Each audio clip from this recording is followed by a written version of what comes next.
in my first blogs on Records of the Grand Historian, I discovered this line, which I call the Philae line. And please excuse all my lines. I need to have them all so that I can keep track of what's going on with these alignments.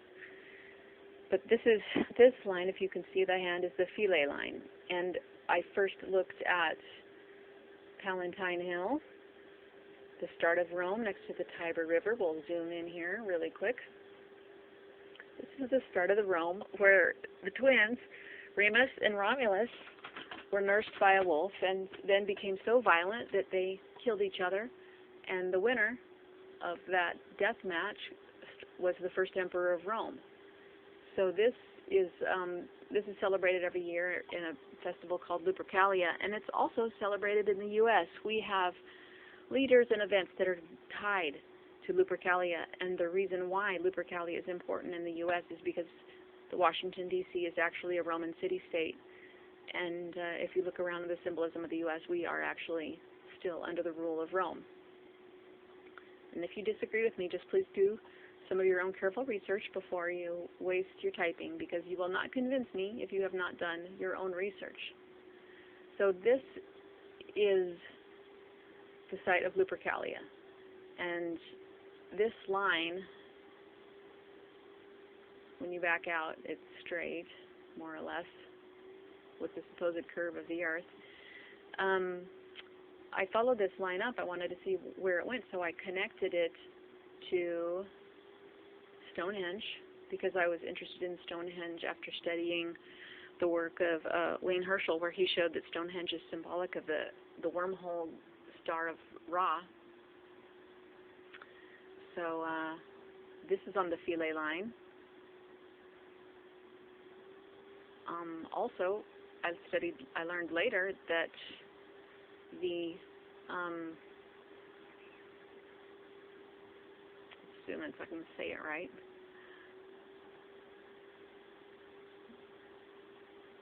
Looks like my thing is wrong. This is a Freemason. This is an important Freemason capital of Ireland. That's on the Philae line, right there. I had a push pin there that must have gotten erased. There's a lot to see here. This is in the shape of an 8. Freemasons know about the 8, and I finally lately figured out about the 8. The 8 picture is, the 8 shape is on the side of Isis's head in Washington. It's a very important number in Catharism. It's associated with Christ in the Cathars' belief.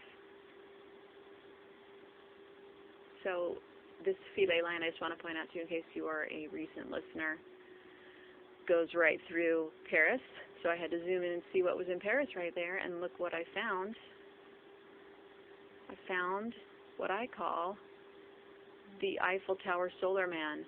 And I have found 2 other people who know about this. One of them is Wayne Herschel. I didn't see him mention that this man, I'll show you his head, this man's crown chakra points at Stonehenge, which I think is an extremely important detail.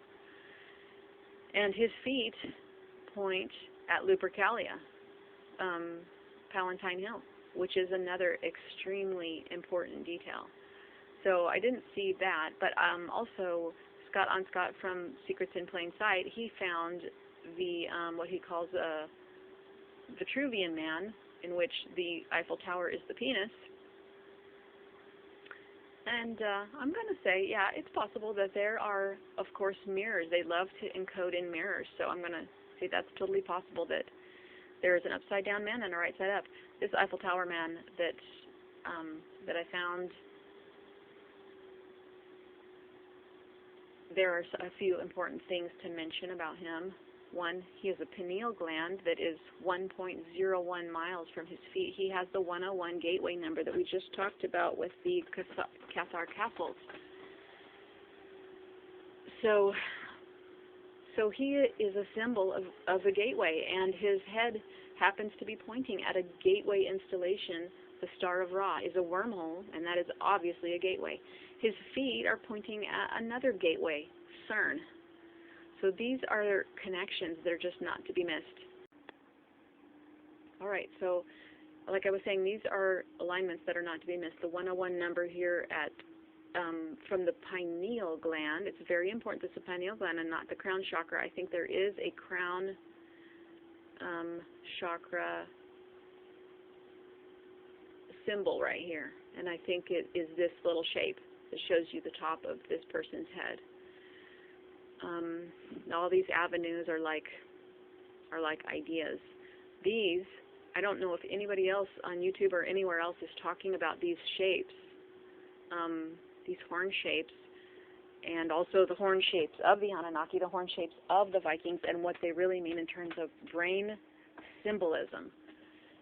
I really believe that these are talking about brain symbolism of the hippocampus. When I first did my first blog, I thought that these were the severed corpus callosum, and I thought it was about destroying the balance between the male and the female sides of the brain, and, you know, that could possibly be it. But since we have a lot of horn symbolism in our world, with coming from cows, Vikings, CERN, the horns on CERN are symbolic of the hippocampus. The hippocampus is the structure of the brain that carries memory through multidimensional gateways, which are lifetimes. If you have multidimensional memory and you retain your memory through lifetimes, then your full experience from lifetime to lifetime is more attuned to time travel than it is to reincarnation. So that is the difference between the gods and everyone else who cannot remember their lifetimes. So this is why this symbolism is a very important distinction between the gods and the mortals. Very few people can remember their past lifetimes. I can remember quite a few. It took me a long time to develop that memory. And, you know, I don't really have good memory for everyday things, but I do have some, you know, many, many past life memories. So I believe this is a structure that has to do with past life memory. This is the hippocampus, and it's symbolized. I did another post called The Hippocampus on my blog, Records of the Grand Historian, where I went into the hippogriff in J.K. Rowling's symbolism. She talks about this being impossible love, and I think that is one aspect of the hippogriff, but the hippogriff is obviously tied to the hippocamp. If you see the statue of Neptune riding the hippocampus, the half fish, half horse, those are relating to a structure of the brain, and it's pulling in that symbolism of Neptune riding that. Both of those hippocampuses are hooked up to the chariot. This is brain symbolism. The chariot is the skull. The chariot is the car. It's the carriage. So it's pretty amazing how, if we really look at more of these stories in terms of brain symbolism, I think we're going to figure things out a lot faster. And I'm not saying I'm 100% right. I'm feeling in the dark for this just as much as anyone else. There's another smaller face in here, but the bigger face is this. And there are a lot more pictographs here, and I have some of them on my first post that has to do with the Eiffel Tower Man, where I show you these various female goddesses that are pictographed here. You can see the head with the very large hair, like the royals of early Paris. Paris means Isis. And if you look at the coat of arms for Paris, it is about the sea. It is about Mari, the sea, the sacred sea, or as the Vatican calls it, the Holy See. And there's a lot more symbolism in the coat of arms, and I hope I have time to talk about that. But maybe I will just, you know, I'm kind of involved with the Cathars now, but I really don't want to neglect Paris because there is a lot going on here. Anyway, if I back out here, and if you go and look at my blog, you will see this woman holding a weapon. I'm going to call it a weapon. I didn't know it was a weapon at first, but this is the weapon. It has military installations here. There's also a domed church.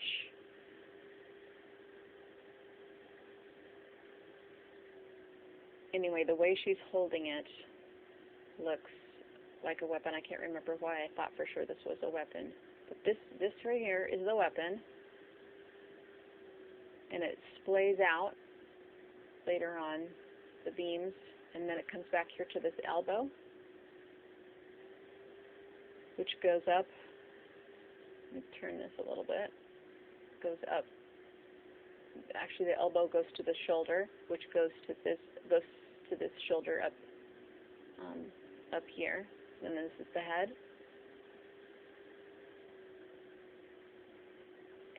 I don't know.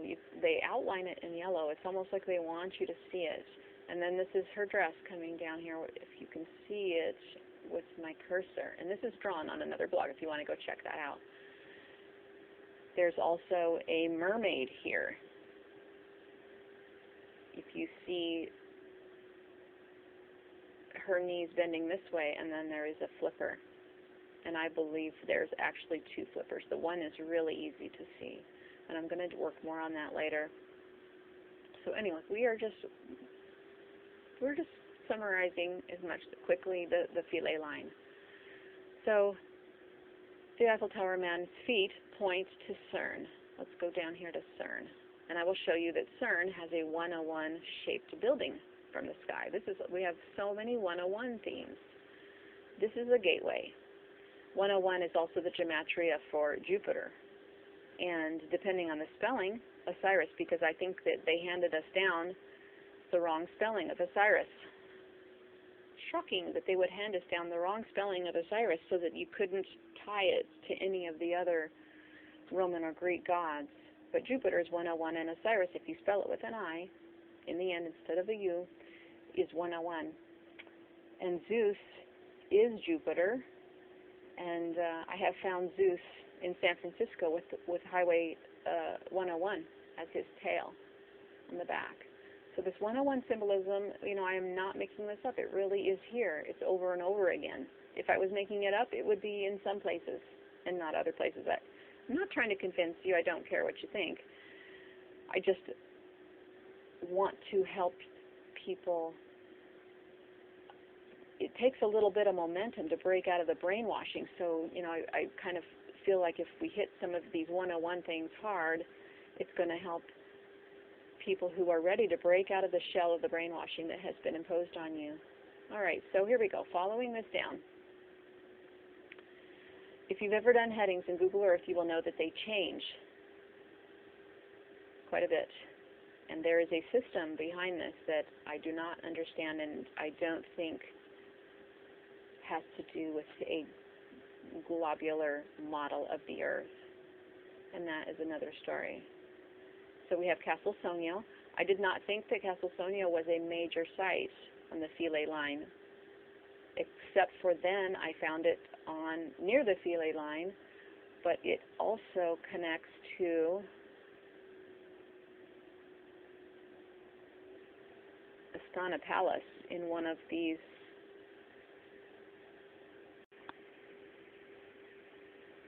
So here we are backing out of Astana. It does, along the long installation of Astana, it does connect straight through Castle Sonio. So again, I do not know the full meaning of Castle Sonio, but it is on more than one line. So we're going to find out more, hopefully. But following the Philae line down, you go back through Palatine Hill, Lago Averno, which connects to the 101, heading from Carcassonne, I believe. Let me just double check. Yes, Carcassonne, where we found the doves. The dove is the sign of the Pleiades. It's the sign of the mother goddess of heaven.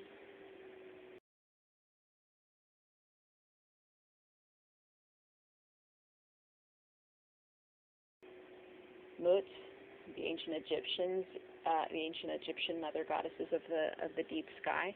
And in the 101 direction, which is the gateway number, it goes right to Lago Averno. If you look this up in Wikipedia, this is, oh, look at that. This is, I'm sorry, I blanked. If you look up Lago Averno, this is reported to be a gateway to the underworld, and here we have a gateway number. Let's just take a look at some quick pictures here so we feel like we've been there. Wouldn't it be fun to go here? This looks like they have a little chapel in the wall here. The Temple of Apollo. I would love to check that place out. Should we look? We could look that up on Wikipedia. You know, if there's a Temple of Apollo here, I'm going to say this is an important site, and this 101 gateway means something. Don't we have Apollo in the Revelations, Apollyon? I know those aren't the same. I know they're not the same. But,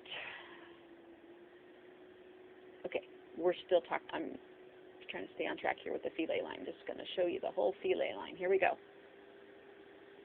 These are important sites. As we go down, I haven't fully explored these. We have the Sea of Diamond. This is a beautiful little spot right here.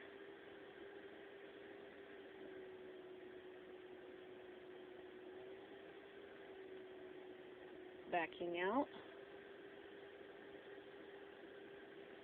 Crossing the sea out of the boot. We go right over Pyramid Mountain. I was amazed. I just looked down here on this line, looked down here, and I was amazed to see it's just a little bit away from the Philae line. We have a mountain, and this mountain is not recorded anywhere except for in tourist websites. And there's no information about this mountain. But look at it. Here, I'll show you this picture. It is on the Philae line, and this means that it's an important mountain by definition. Look how beautiful it is. Look how old it is. These really old pyramids are the most important. If I go sideways, it doesn't give me any topography. Let's just do a quick measure back to the Philae line and see.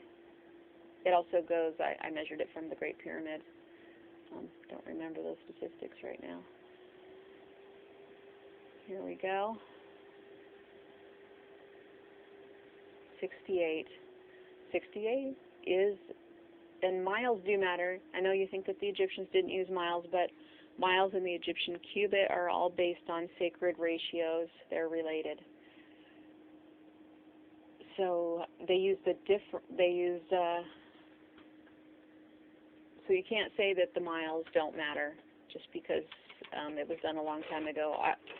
Our modern society actually uses very ancient measurements, and we just don't know about that. Just knocking things off my desk right now. So 68 is the number of death. Basically, we find it encoded in our modern media for death.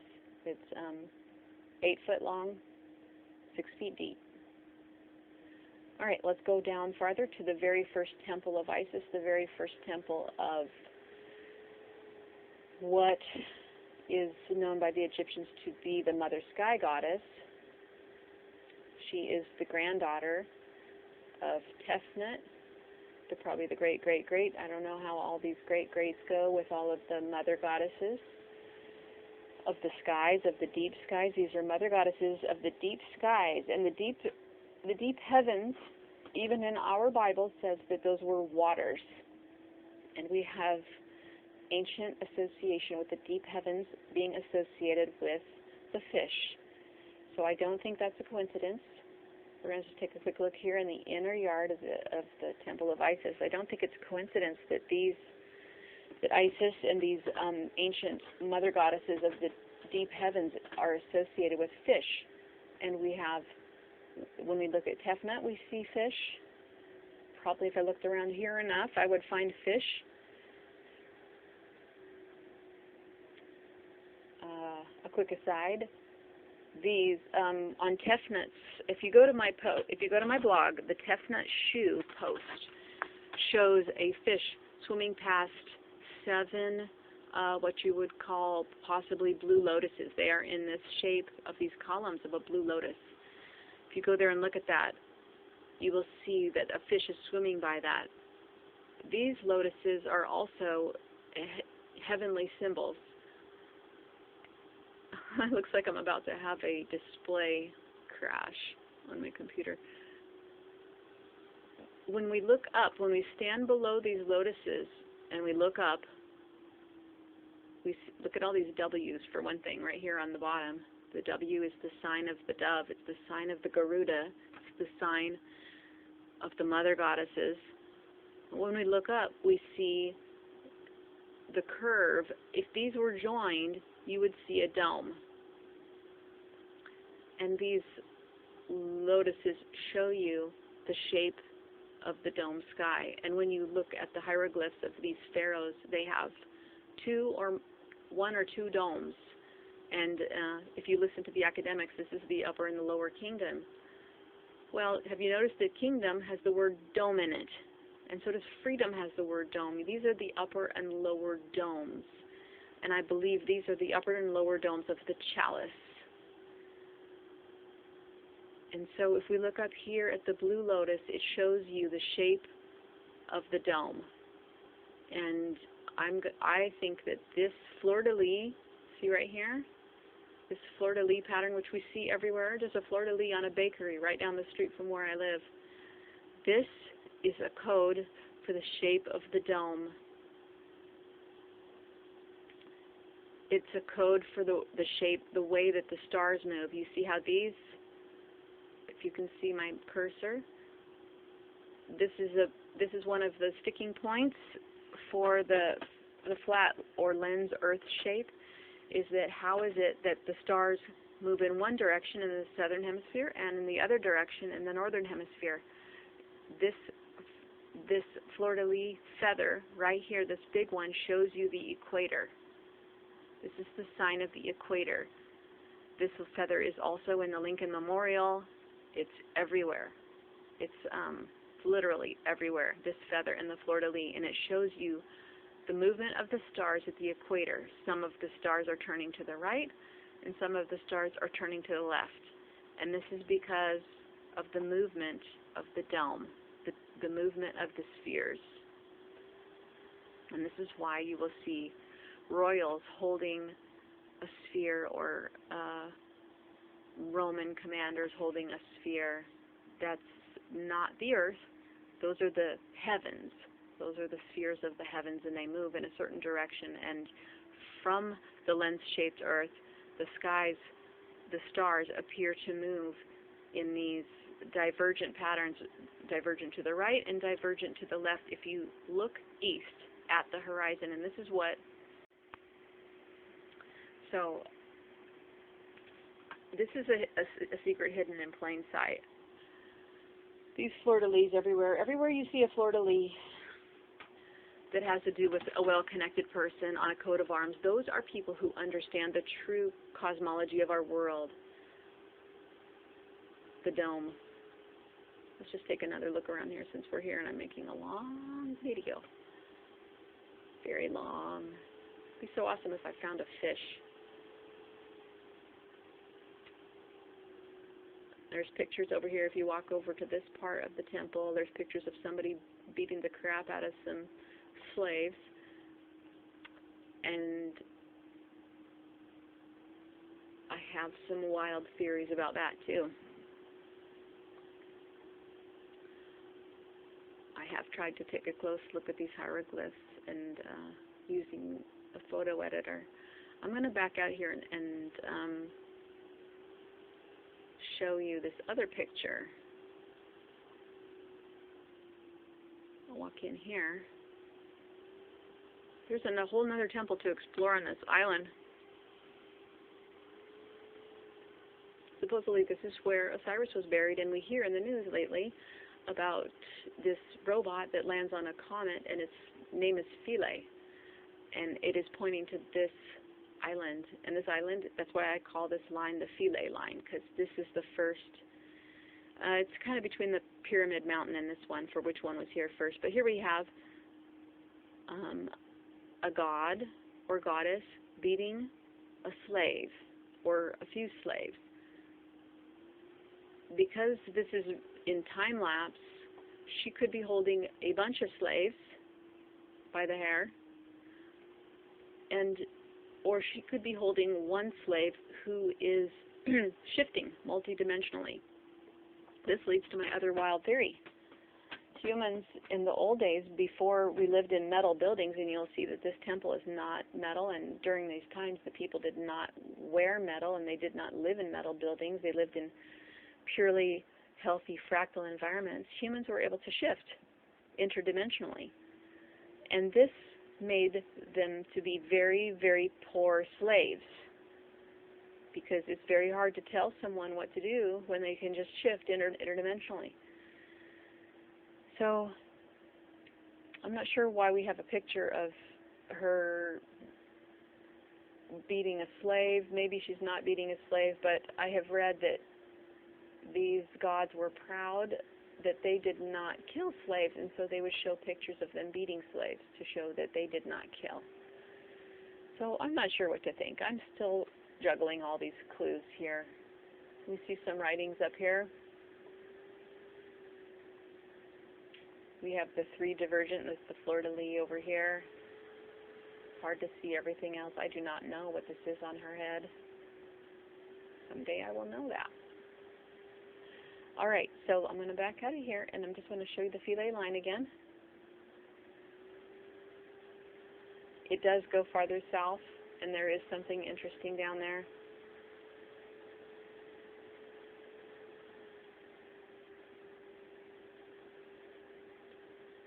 Oops. Okay, go that way.